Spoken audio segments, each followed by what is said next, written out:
Mga kulot at hindi kulot, grabe yung party dito sa Bounce Club. Sobrang enjoy guys, promise. Kahit pa may pasok kinabukasan, okay lang. Ay importante nakapag-enjoy. Tsaka hindi naman totally ako naglasing Hindi naman talaga ako nagiinom na. And since it's influencers night, so madami tayong nakita dito na new faces and old faces. So parang it brings back the good old days. Uy, memories ba ito?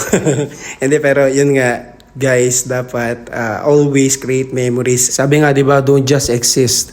Live your life to the fullest kasi you'll never know, 'di ba? Dito nga pala sa Bounce Club, sobrang mura ng mga alak nila and yung mga pulutan nila mura din, so kaya totally mag-i-enjoy kayo dito.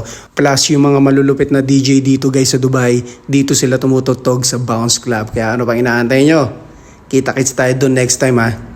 So mga kulot at hindi kulot, pag nag-visit kayo dito sa Bounce Club, paki-present nyo lang yung code ko, MakiBounce, para naman matuwa ako sa inyo. So paano mga kulot at hindi kulot, magpapaalam muna ako sa inyo para ma-enjoy ko naman tong gabi na to. Pero syempre, good boy to, no? At isa sa reason kung bakit ako nandito ngayong gabi, para turuan ko yung mga tao na nandito na maging loyal at faithful sa mga partner nila. Again, piliin nyo palagi maging masaya ha. Ako nga pala si Maki, never been kulot represent. Yeah!